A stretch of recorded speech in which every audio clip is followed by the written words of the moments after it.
자, 오늘은 성도의 기본 세 번째 시간. 자, 한번 짚어볼까요? 우리 뭐 했었죠? 처음에 예배, 지난주에 직분, 이제 오늘 주일 성수, 다음 주에 이제 헌금에 관해서 네 가지의 주제로 좀 압축하여 살펴보도록 하겠습니다.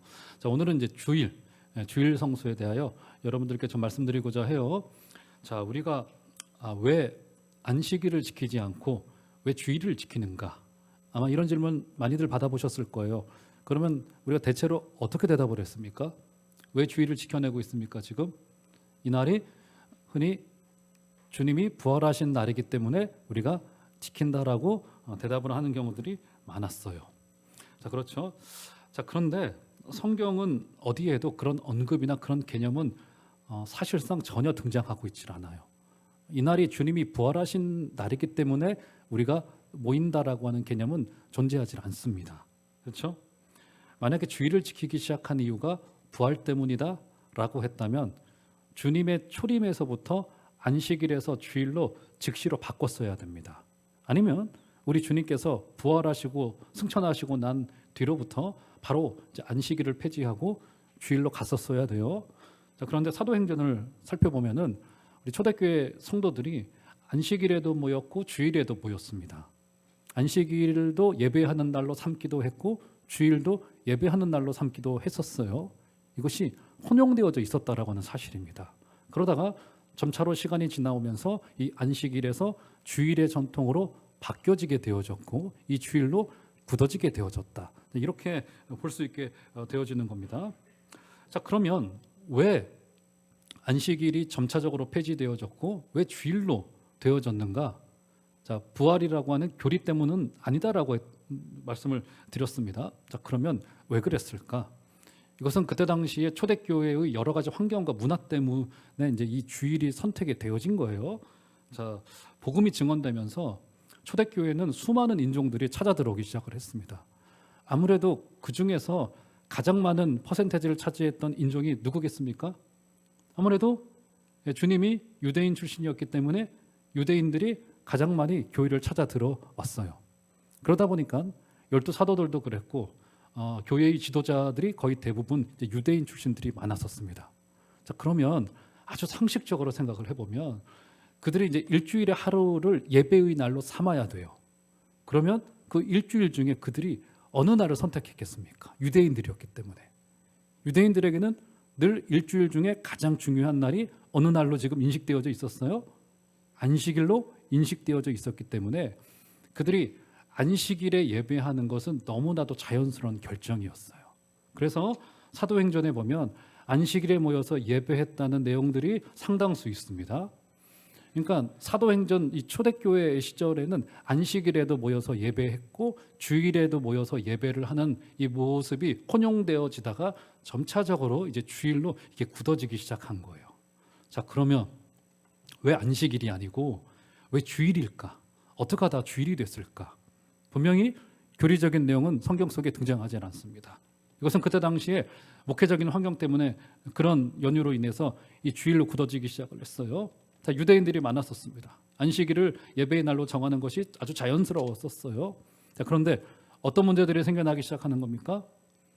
유대교가 기독교를 극심하게 박해하기 시작합니다. 지난주에도 여러분들께 말씀드렸죠. 데살로니가에 있는 유대교 출신의 유대인들이 바울을 찾아와서 그를 물리적으로까지 박해하기 시작을 해요. 말로 린치를 하고 몸으로 린치를 하고 이런 모욕과 수모를 바울이 당했단 말이죠. 그래서 어떻게 합니까? 이제 기독교가 유대인들이 가지고 있었던 유대적인 관습과 문화들은 좋아요. 안식일에 예배하는 게 나쁘진 않는단 말이죠. 그런데 그들에게 한 가지의 필요가 생겨나기 시작을 하는 겁니다. 그 필요가 뭐냐면 유대교와 지금 그들이 믿고 있는 예수 복음과 과연 여러 면에서 달라야 될 텐데 형식적으로 너무 유사한 거예요. 같은 날 모이죠. 인종도 비슷하죠. 이런 상황이 되고 만 겁니다.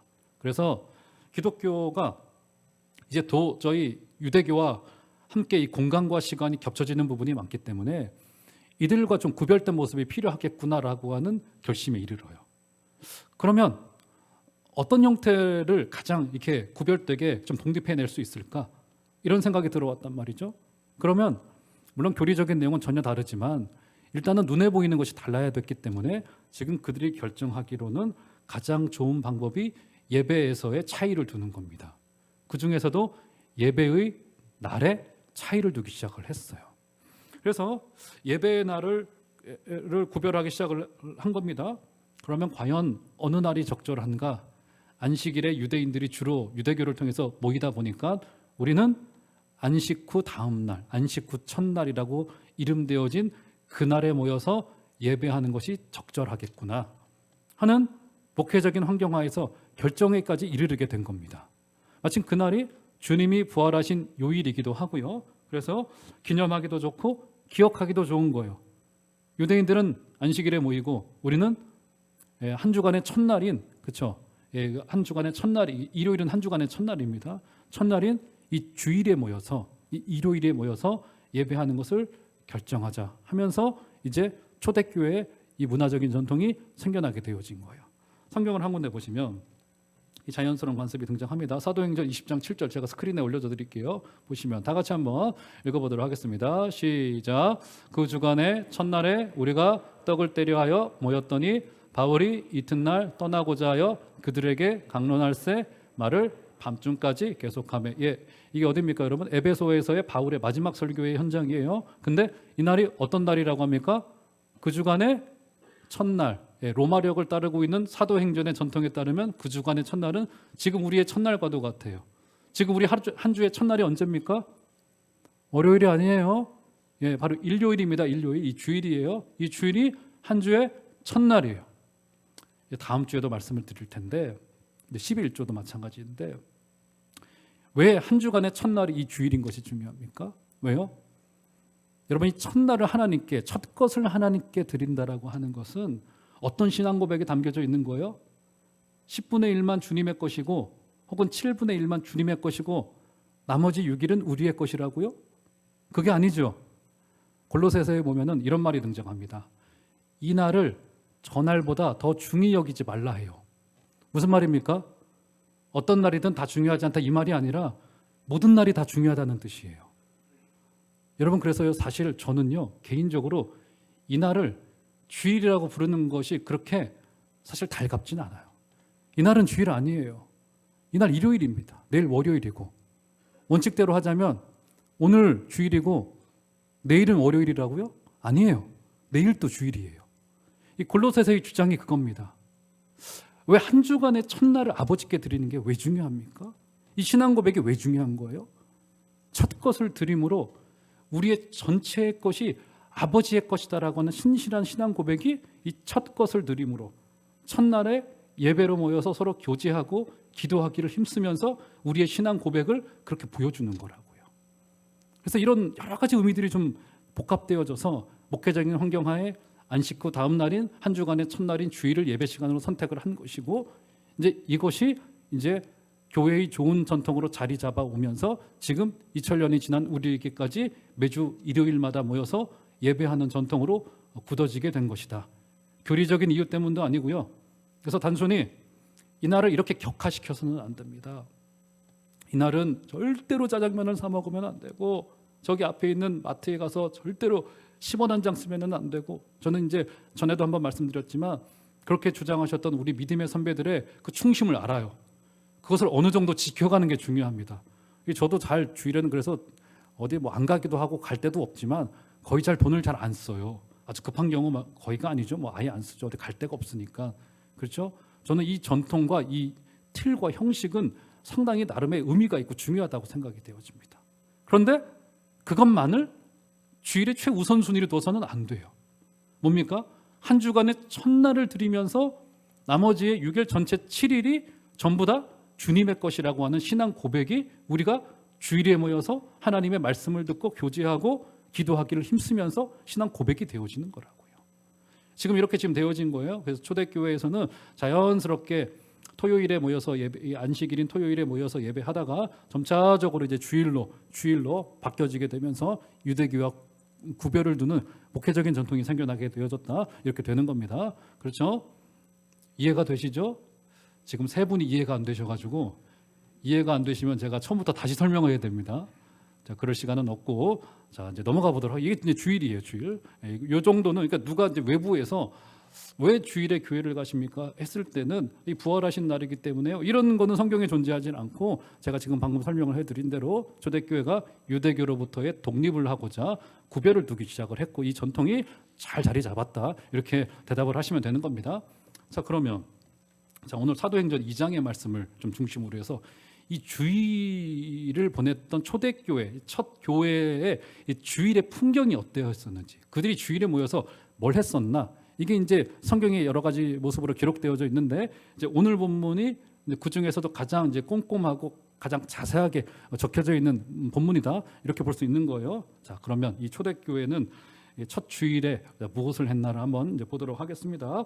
자, 읽었던 본문 42절을 보시면 세 가지가 등장합니다. 42절 한번 다 같이 한 소리로 읽어보도록 하겠습니다. 시작. 그들이 사도의 가르침을 받아 서로 교제하고 떡을 떼며 오로지 기도하기를 힘쓰니라. 네, 여기서 떡을 떼었다고 말하죠. 떡을 떼었다는 것은 성만찬을 늘 이야기한다라고 말씀드렸죠. 그러니까 그들이 예배한 거예요.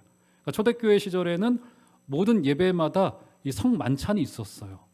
그래서 떡을 뗐다고 하잖아요.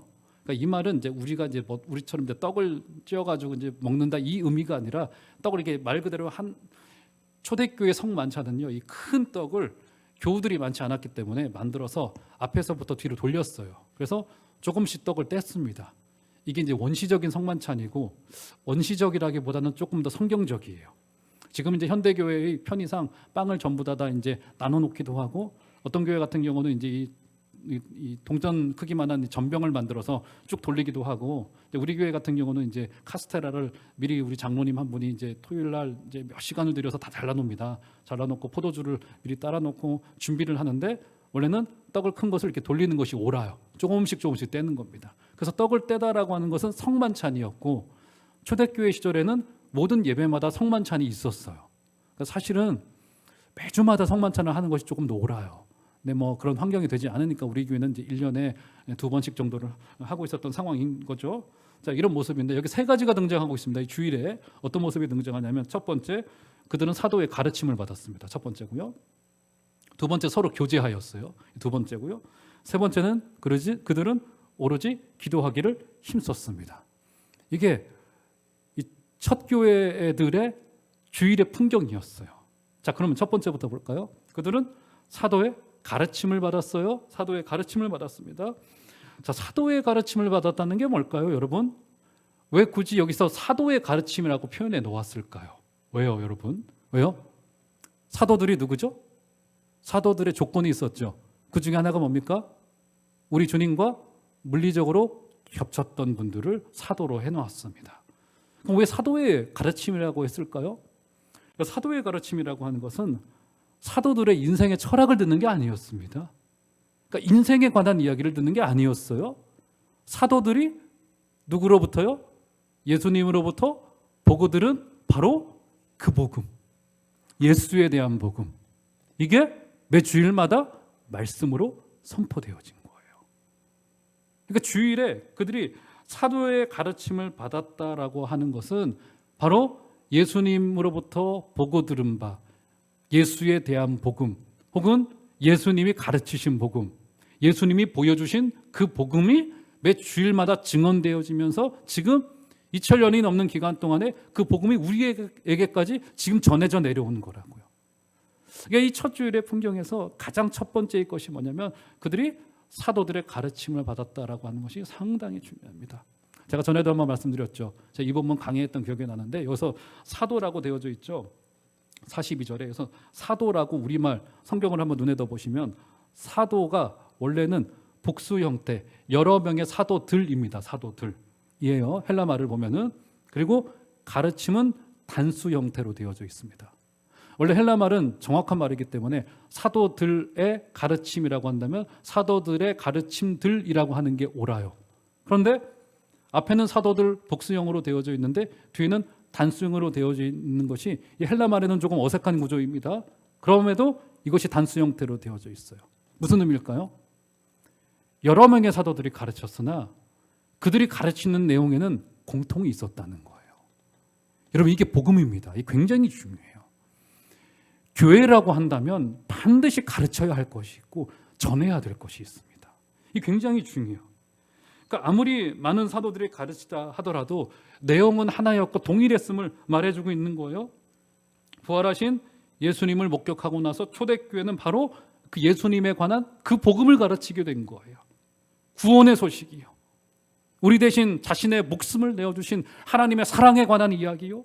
그리고 수천 년의 시간에 간극을 뛰어넘어서 하나님의 약속과 서약이 이루어지고 당신의 아들의 목숨을 걸며까지 지금 고린도 교회, 에베소 교회, 데살로니가 교회, 우리 종암제일교회, 이 이웃의 여러 교회들이 세워지게 된 결정적인 이유였던 예수님이 자신의 선택한 백성들을 사랑하셨다라고 하는 이 놀라운 이야기가 매주일마다 증언된 거라고요.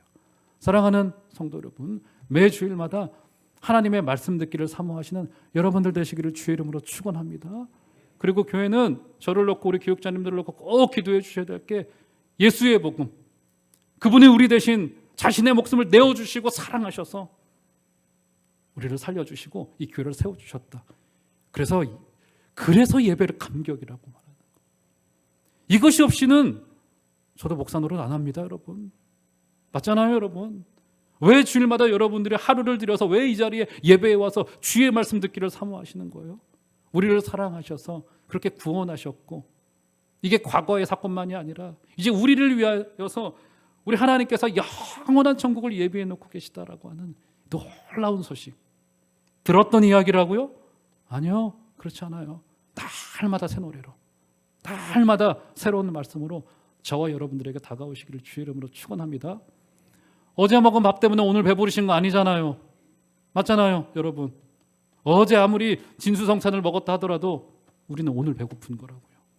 사랑하는 여러분, 날마다 하나님의 말씀을 사모해 주시고 우리 주님과 날마다 새롭게 만나 주시는 여러분들 되시기를 주의 이름으로 축원합니다. 그러니까 42절의 강조점은 뭐냐면 사도들이 가르쳤고 초대교회가 그 가르침을 받았다는 데 있어요. 지금 이 가르침을 했던 자가 누굽니까? 대표적으로 베드로예요.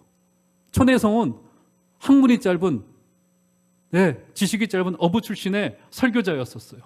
그런데 사도행전 2장의 그의 설교의 이야기를 들어보면 여러분 어떻습니까? 구약의 해박한 지식을 가지고 있어요. 맞죠, 여러분? 학식이 없는 사람인 줄 알았는데 하나님에 대한 깊은 지식을 가지고 있었습니다. 이게 단순히 인간적인 습득으로 되지는 않아요. 인간적인 습득으로 되지는 않습니다. 이 설교를 듣고는 초대교회 문도들이 우리가 어찌할 거라고 서로 고백을 하고 남자만 그 설교를 듣고 돌아온 자가 3,000명이었다고 해놓고 있어요. 말씀이 증언되어지고 그 말씀을 듣는 것, 이것이 초대교회에 나타났던 굉장히 중요한 증언들입니다.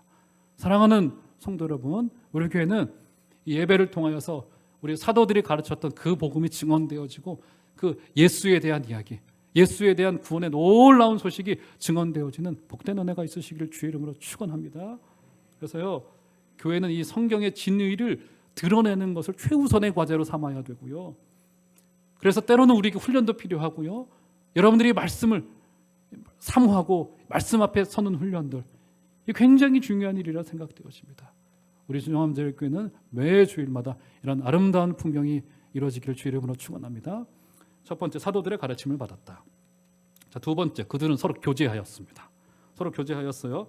자, 이 교제한 장면이 46절로 건너가 보시면 자, 이런 이야기로 설명해 놓고 있어요. 한번 다 같이 46절 읽어보실까요? 시작. 날마다 마음을 같이하여 성전에 모이기를 힘쓰고 집에서 떡을 떼며 기쁨과 순전한 마음으로 음식을 먹고, 여기 46절 후반절에 보면은 떡을 떼며, 자, 떡을 떼다는 것은 예배로 성만찬으로 모였다는 말이라고 말씀드렸죠. 떡을 떼며, 떡을 떼었다는 것과는 구별되어져서 뭐라고 말합니까? 기쁨과 순전한 마음으로 음식을 먹었다. 식탁의 교제를 누렸다라고 두 가지를 구별해서 설명해 놓고 있어요. 그러니까 예배를 드리고 예배 때 성만찬을 하고 나서 그 후에 식탁의 교제가 이루어졌다라고 지금 말하는 거예요. 그렇죠. 자, 우리가 이렇게 밥 먹는 것을 사모하게 될 줄이야. 정말 상상을 못했습니다.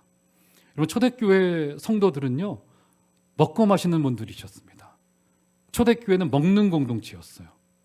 저는 참 그 말이 상당히 모욕적으로 들리는데 한때 목사를 굉장히 모욕적으로 조롱하는 말로 뭐라고 불렀습니까, 여러분? 여러분 다 아시잖아요. 저를 한번 그렇게 불러보세요. 다 아시는 거 있잖아요. 자, 하나, 둘, 셋. 아유, 누가 하셨네 또. 목사를 뭐라고 불렀습니까? 한때 먹사라고 불렀어요. 먹는 거 좋아한다고. 밥 먹는 거 좋아하고. 뭐 이제 거기 속에는 돈 먹는 거 좋아하고 이런 의미들도 담겨져 있어서 저는 상당히 모욕적으로 들렸어요. 그런데요, 그거 맞아요. 목사는 음식을 먹는 사람들입니다. 성도님들과 함께 식탁의 교제를 누리고 함께 밥을 먹으면서 밥을 먹는다는 게 뭡니까, 여러분? 밥을 먹는다는 것은요, 단순히 우리의 허기짐을 채운다라고 하는 의미가 아닌 거잖아요. 어떤 의미를 가지고 있는 거예요? 여기에는 우리의 삶이 나누어지고 우리의 깊은 교제가 서로 가운데 이루어지기 시작한다. 그러니까 주일에 예배 중에 말씀을 듣고 예배를 마치고는 우리가 하던 것과도 굉장히 유사하게 그들도 함께 모여서 식사를 하고 교제를 하고 이런 모습을 지금 가져갔다는 말이죠.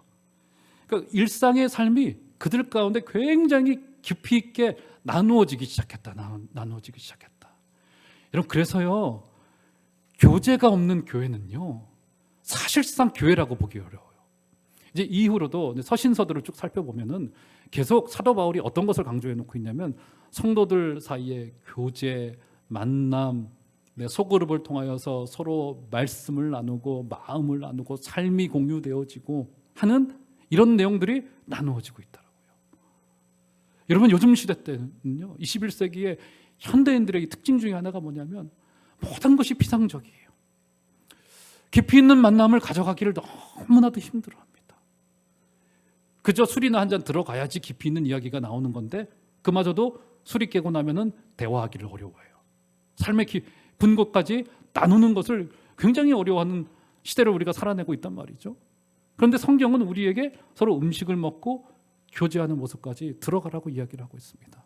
자, 그렇게 교제하게 되어지면 어떤 일들이 벌어지나 볼까요? 자, 44절로 가보시면, 자, 이거 보세요. 자, 읽어드릴게요. 44절, 45절 보시면 믿는 사람이 다 함께 있어 모든 물건을 서로 통용하고 또 재산과 소유를 팔아 각 사람의 필요를 따라 나눠주며, 네, 서로 교제하고 떡을 떼고 음식을 먹자. 심지어 어떤 일까지 벌어지게 된 겁니까? 모두 물건을 서로 통용하고 재산과 소유를 팔아 각 사람의 필요를 따라 나누어 주었다고 이야기를 합니다. 그래서 이제 어떤 잘못된 성경 해석자들은 여기에서 무슨 공산주의가 더 뭐 성경이 지지하고 있다라고까지 이제 극단적인 해석을 하고 있는데 성경은 그런 것에 전혀 관심이 없습니다. 틀린 해석이에요. 그렇죠? 이것은 어떤 것을 말해주고 있는 겁니까? 성도들이 서로 교제하자 다양한 인종들이 예루살렘 교회 가운데 있었습니다. 사도행전 2장 9절에 보면은. 그런데 그들이 모든 물건을 서로 통용하고 필요를 따라 재산을 들여서 서로 구제하는 일까지 벌어져요. 뭡니까? 다양한 인종이 하나가 되어지고 하나가 되어진 겁니다. 하나가 되어지고. 굉장히 중요한 거. 친밀한 교제가 있자 거기에 서로를 향한 섬김과 받아들임이 있자 그들이 한 마음으로 음식을 먹고 하나가 되어지는 역사가 벌어지게 된 거라고요. 그렇죠? 우리 가운데 다양한 모습들이 있을 수 있습니다. 그렇죠? 하지만 주일에 성도의 깊은 교제는 신앙을 건강하게 하며 신앙을 성숙하게 만듭니다. 저는 그 누구도 홀로 서 있는 사람이 신앙의 성숙한 자리로 들어가는 것을 본 적이 없습니다. 그 자리를 유지하는 것만으로도 힘들어요. 사실상 불가능합니다. 왜 하나님께서 교회라고 하는 공동체로 모이도록 했습니까? 왜요? 아니 개인의 신앙만이 중요하다라고 한다면 카페 가서 성경 펴놓고 읽고 혼자 기도하고 예배했다 됐다 하면 되는 일인데 왜 굳이 한 사람의 스피커를 통해서 말씀을 듣게 하고 전도회를 나누어서 모임을 갖게 하고 기도 제목을 나누고 말씀을 나누고 왜 그렇게 하도록 우리에게 했을까요? 왜요? 신앙의 공동체 속에서 한 사람이 숙성되어지고 자라나지 못하면 그 사람은 절대로 변화될 수 없고요. 절대로 깊은 자리로 갈 수 없다고요. 이것은 첫 교회였던 초대교회의 주일 풍경에도 등장하고 있는 바로 그 모습인 거라고요. 사랑하는 성도 여러분, 우리로 아나니아가 회심한 바울을 부르면서 첫 마디가 뭐였습니까? 첫 마디가 뭐였어요? 형제요. 직전까지는 기독교인들을 잡아 박해하는 자였습니다. 그런데 예수의 복음을 받아들이자마자 그를 형제라고 불러요.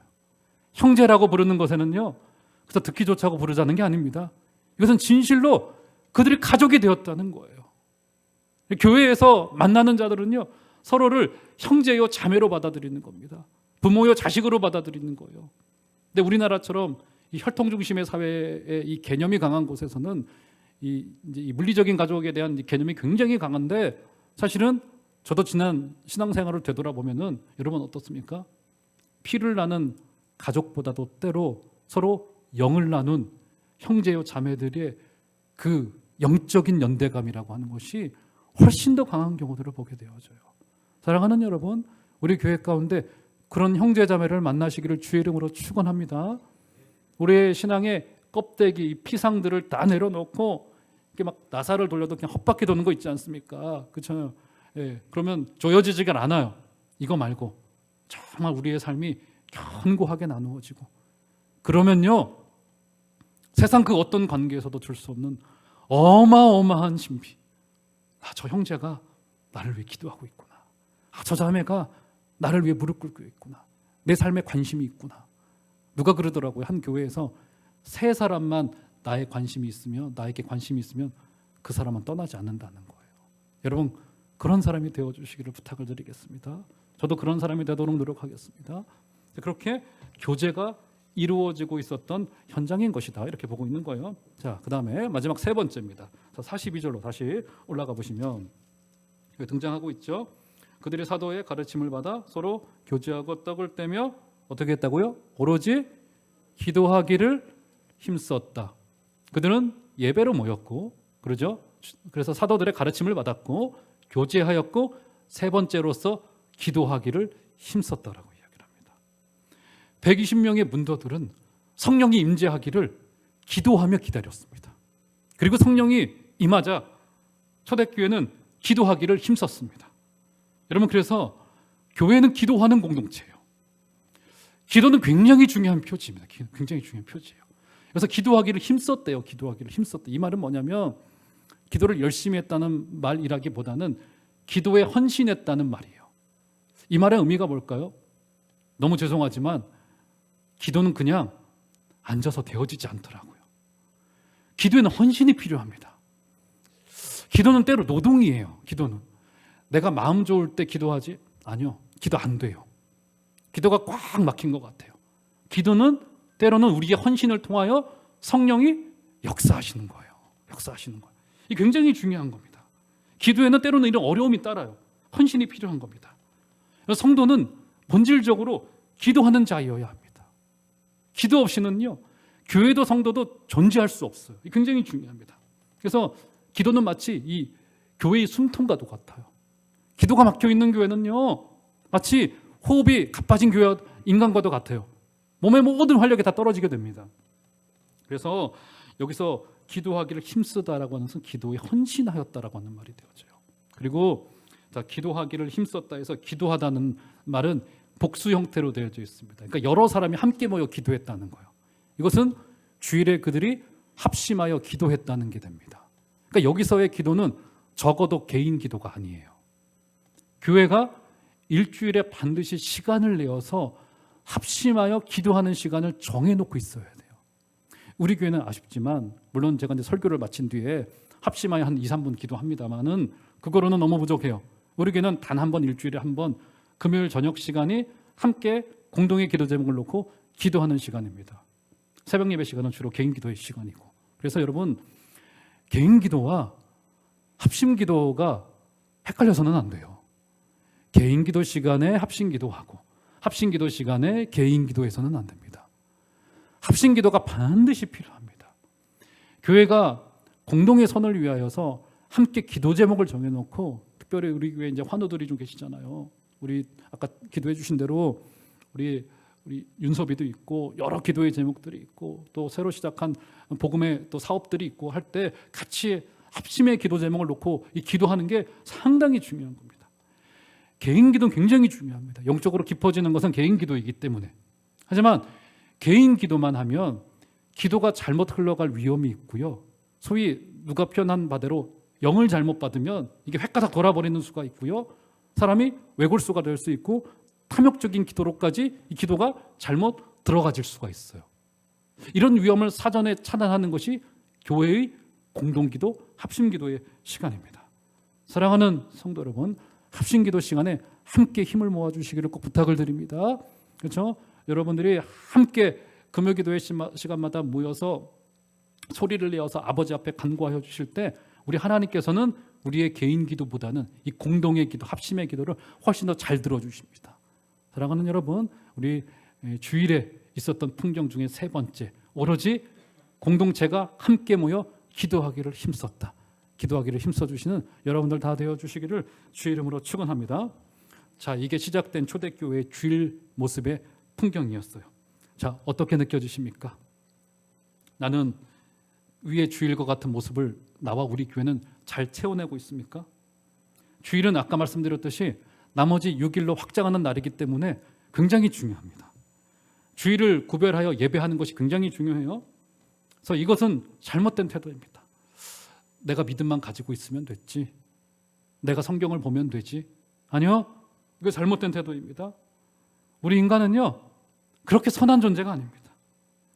우리는 예배라고 하는 형식이 없이는 자율적으로 그 좋은 내용을 담아낼 수가 없습니다. 그 누구도 담아낼 수가 없어요. 예배라고 하는 이 형식, 주일이라고 하는 이 형식은 아주 최소한의 첫 발걸음이에요.